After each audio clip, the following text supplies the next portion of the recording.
একটি সাদা কালো ডকুমেন্টসের সাদা কালো সিল কালারাইজ করা যে কতটুকু সহজ তা এই ভিডিওটি দেখলে আপনারা বুঝতে পারবেন। আর আপনাদের কাছে একটি রিকোয়েস্ট, কেউ এই কাজটি খারাপ উদ্দেশ্যে ব্যবহার করবেন না, কারণ আমি আমার এডিটিং শেখানোর স্বার্থে এই কাজটি আপনাদের সাথে শেয়ার করেছি। অনেক সময় আমরা আমাদের ডকুমেন্টস গুলোকে ফটোকপি করার কারণে ব্ল্যাক এন্ড হোয়াইট হয়ে যায়। অনেক সময় আবার আমাদের এই ব্ল্যাক এন্ড হোয়াইট ফটোকপির মধ্যেও কালারাইজ সিলের প্রয়োজন হয়। তো আমাদের কাছে যদি অরিজিনাল ডকুমেন্টসটি না থাকে, সেক্ষেত্রে আমরা অনেক ঝামেলায় পড়তে হয়। তো আমরা চাইলেই একদম অরিজিনালের মতো সাদা কালো সিলকেই কালারাইজ করতে পারি।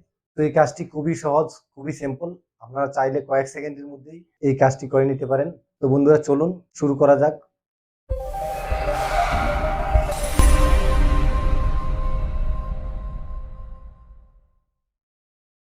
হ্যালো বন্ধুরা, দেখতেই পাচ্ছেন আমার কম্পিউটারে অ্যাডোবি ফটোশপ 7.0 সফটওয়্যারটি ওপেন অবস্থায় রয়েছে।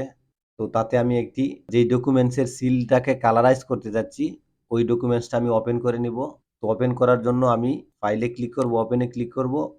এই যে এই ডকুমেন্টসটি আমি নিয়ে নিচ্ছি। এই যে এটি হচ্ছে একটি জন্ম নিবন্ধন সনদ।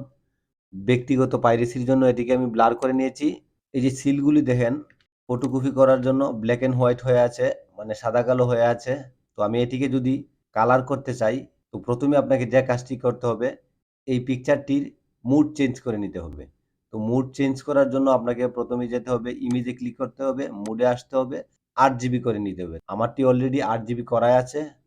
তো এখন আমি যে কাজটি করব, আমাকে এদিকে লেয়ার বক্সে শুধু একটি লেয়ারই আছে, ব্যাকগ্রাউন্ড। তো আমি এই জায়গায় আরেকটি লেয়ার করে নেব। তো আপনি আরেকটি লেয়ার করার জন্য মাউসে ড্র্যাগ করে এই জায়গায় ছাড়লেই আপনার আরেকটি লেয়ার হয়ে যাবে। এই যে কপি লেয়ার হয়ে গেছে। অথবা কিবোর্ডে কন্ট্রোল যে প্রেস করলেই আপনার আরেকটি লেয়ার হয়ে যাবে।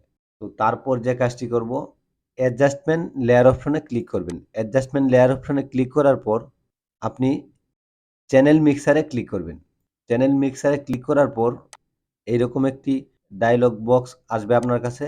তো আপনি এটাতে আউটপুট চ্যানেল হিসাবে আপনি ব্লু দিবেন। ব্লু দেওয়ার পর গ্রিন কালারটাকে প্লাস করে নেবেন।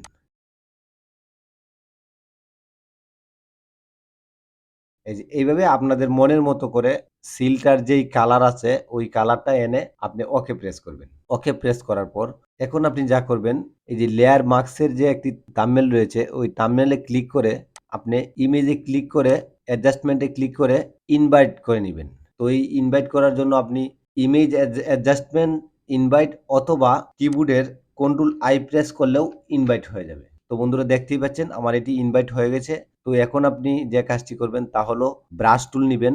ব্রাশ টুল নিয়ে অপাসিটি, ফ্লো দুইটাই 100 করে নেবেন। 100 করে নেওয়ার পর এর মধ্যে মাউস ড্র্যাগ করলেই এই যে দেখেন আমার সিলটি কিন্তু কালার হয়ে যাচ্ছে। কিবোর্ডের first bracket, second bracket press করে কিন্তু ছোট বড় করে নিতে পারবেন। তো এই যে বন্ধুরা, আমার সিলগুলো কিন্তু দেখেন একদম অরিজিনাল মতো কালারাইজ করে ফেলেছি। তো এখন আপনি এই ইমেজটিকে শিফট কন্ট্রোল ই প্রেস করলেই 3টি লেয়ারই এক হয়ে গেছে। তো এখন আপনি এটিকে সেভ করে নেবেন।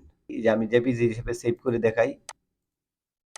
ধরেন এটা 1 আছে, আমি 2 দিয়ে নিলাম। তো এই যে আমার অরিজিনাল পিকচারটি, যেটি শুরুতে আপনাদেরকে দেখিয়েছিলাম। আর এই যে হচ্ছে আমার এটি এডিট করা সিলগুলোকে কালারাইজ করা যে ইয়েগুলা, এই যে এটি হচ্ছে কালারাইজ করা। বন্ধুরা, শেষবারের মতো আমি আপনাদের আবারও অনুরোধ করছি, যে কাজটি আপনাদের এতক্ষণ আমি দেখালাম, এই কাজটি কেউ খারাপ উদ্দেশ্যে ব্যবহার করবেন না। আশা করছি আজকের ভিডিওটি আপনার ভালো লাগবে। আর যদি ভালো লাগে তো অবশ্যই আমার ভিডিওটিতে একটি লাইক দিবেন। আর আপনার মতামত থাকলে অবশ্যই আমার কমেন্ট বক্সে লিখবেন। তো বন্ধুরা, দেখা হবে পরবর্তীতে আবারও নতুন একটা কোনো টিউটোরিয়াল নিয়ে। সেই পর্যন্ত সবাই ভালো থাকুন। ধন্যবাদ।